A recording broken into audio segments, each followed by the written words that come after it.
Halo semua, salam sejahtera Malaysia. Selamat datang ke channel Fails Lifestyle. Info padu, info hangat disediakan di dalam channel ini. Saudara-saudara, tuan-tuan dan puan-puan yang saya amat hormati sekalian. Bahang PRN semakin hangat dan ramai yang berkata, adakah Tun Mahathir akan bertanding? Akhirnya Tun Mahathir mengesahkan tidak akan bertanding. Namun, bukan itu yang saya nak fokuskan, yang saya nak sampaikan hari ini. Akhirnya terdapat pemimpin politik yang berpengaruh di Malaysia membuat sebuah kenyataan yang pasti mengejutkan Tun Mahathir.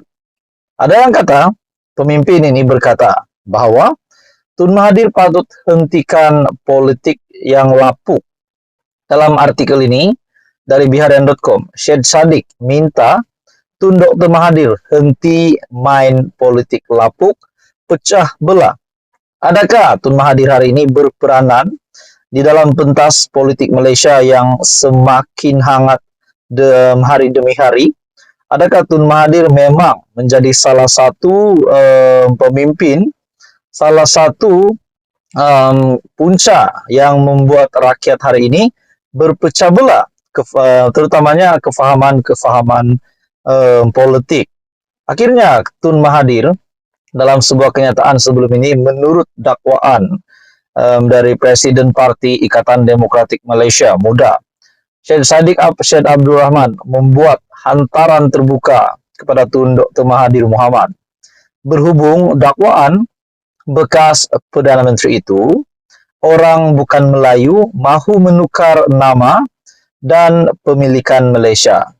Syed Saddiq yang sering dikaitkan sebagai anak didik Dr. Mahathir menulis dalam Twitter supaya bekas Perdana Menteri itu menghentikan politik lapuk yang menyebabkan perpecahan.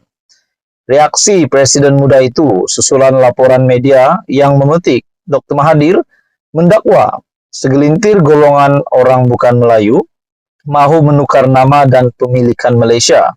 Betulkah apa yang dinyatakan oleh Tun Mahathir ini? Syed Saddiq berkata, rakyat Malaysia tidak kira kaum dan agama bersama-sama mencintai negara ini. Mereka mahu melihat Malaysia berkembang dan menjadi negara membangun dengan peluang pekerjaan, pengangkutan awam dan tata kelola yang baik, katanya. Katanya, beliau amat pasti tidak ada rakyat bukan Melayu di negara ini yang mahu menukar nama negara. Persoalannya, saudara-saudara, dari manakah Tun Mahathir mendapat maklumat ini yang menyatakan bahwa ada segelintir golongan bukan Melayu mahu menukar nama dan pemilikan Malaysia? Dalam artikel ini lagi, saya tahu ramai rakyat yang menganggap Malaysia adalah satu-satunya tempat mereka tinggal, kata Syed Saddiq. Media juga melaporkan dalam sidang media awal hari ini, Dr. Mahathir mendakwa rakyat bukan Melayu mahu menukar nama dan pemilikan Malaysia. Bekas PM mendakwa terdapat percubaan dari negara lain untuk mengubah Malaysia daripada tanah Melayu menjadi negara berbilang kaum. Malah, Dr. Mahathir mendakwa golongan itu enggan mengiktiraf orang Melayu sebagai pengasas, penduduk tempatan, dan pembangunan negara. Demikianlah angkuhnya mereka yang datang ke sini. Kita yang jadikan mereka warga negara, tetapi warga negara yang datang ini nak tuntut supaya nama negara kita ditukar, dijadikan multi-racial country, negara berbilang kaum.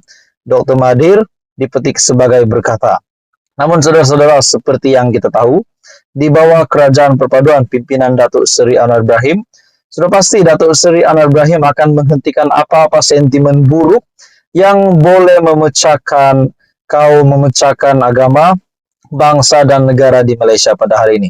Sudah pasti kita tahu Datuk Seri Anwar Ibrahim sendiri pun menghormati orang Melayu, dan pada akhirnya saudara-saudara, kenyataan dari Dr. Mahathir di mana Syed Saddiq memetik bahwa meminta Tun Dr. M untuk henti main politik lapuk dan pecah belah. Jadi saudara-saudara, adakah apa yang dinyatakan oleh Tun Mahathir ini memang influence Tun Dr. Mahathir sebagai bekas Perdana Menteri?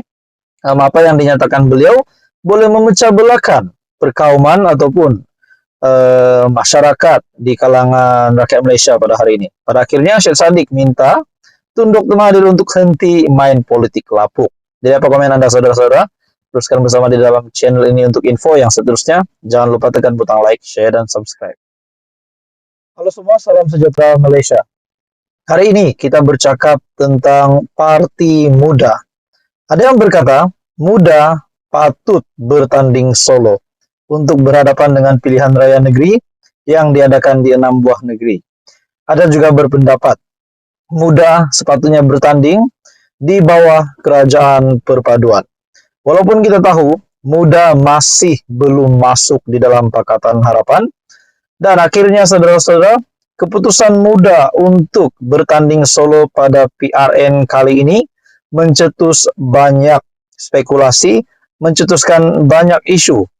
Saudara-saudara, tuan-tuan dan bapak semua, muda yang bertanding solo, sah bertanding solo pada pilihan raya negeri. Persoalan yang pertama, adakah itu menjadi ancaman kepada Pakatan Harapan sendiri? Itu yang pertama. Persoalan yang kedua, adakah niat ataupun hasrat Parti Muda bertanding solo akan memecah belahkan undi Pakatan Harapan untuk berhadapan dengan pilihan raya negeri yang dilaksanakan. Nah, pada akhirnya saudara-saudara, dalam satu artikel, satu spekulasi yang amat hebat dari Syabudin.com. Jangan pujuk dan jangan simpan lagi muda dalam kerajaan perpaduan. Wow, adakah dengan ini muda setelah PRN ataupun mungkin sebelum PRN, mereka memang mempunyai hasrat untuk bertanding solo dan tidak mahu menyertai kerajaan lagi, ataupun mungkin mereka sudah menitip hasrat ataupun menyimpan hasrat untuk menyertai Perikatan Nasional. Itu menjadi persoalannya. Seperti yang kita tahu, muda masih belum diterima masuk dalam Pakatan Harapan, namun kita dapat melihat sokongan muda kepada kerajaan perpaduan masih lagi ada. Nah, pada akhirnya hangat tentang pilihan raya negeri dalam artikel ini dari Syabudin.com. Biarpun muda sebenarnya telah membuat ketetapan untuk bertanding solo pada PRN akan datang ini, dan sebab utama keputusan tersebut diambil adalah disebabkan permohonan mereka untuk menyertai PH tidak mendapat layanan yang sewajarnya. Yang tidak kena dalam hal ini ialah masih ada yang cuba memujuk Syed Saddiq, Syed Abdul Rahman agar mengubah pendirian mereka. Lim Kit Siang, veteran DAP, dan setiausaha politik kanan kepada Perdana Menteri, Syamsul Iskandar Muhammad Akin, adalah antara yang terawal berbuat demikian.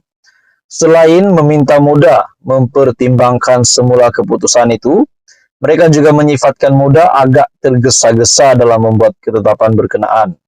Kata mereka lagi, muda sepatutnya bersama dengan kerajaan dalam PRN akan datang. Kalau dilihat tempo, masa muda memohon menyertai PH dan tiada jawapan diberikan sehingga kini, keputusan mereka bertanding solo itu dalam PRN haruslah dihormati. Tidak perlu dipujuk atau digesa lagi muda mengubah pendiriannya. Jika selama ini tidak siapa yang bersuara kepada PH agar membuat keputusan, sama ada menerima atau menolak muda, kenapa setelah parti itu membuat ketetapan untuk bertanding solo, baru pujukan mau disuarakan?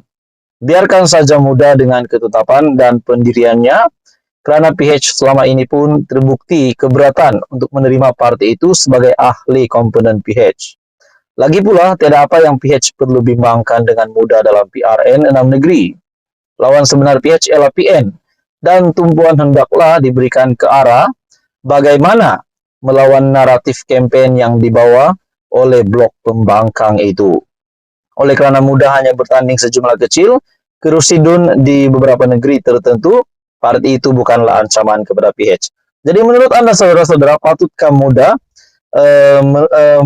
konsisten untuk menetapkan bahwa mereka perlu bertanding solo ataupun perlu bertanding di bawah kerajaan perpaduan? Sekiranya mereka menang pada PRN, beberapa kursi ini yang mereka sudah calonkan, patutkah mereka memberikan kemenangan itu kepada kerajaan supaya PH akan menerima mereka? Nah, itu pun menjadi persoalan juga. Jadi saudara-saudara, apa komen Anda? teruskan bersama di dalam channel ini untuk info yang seterusnya. Jangan lupa tekan butang like, share, dan subscribe.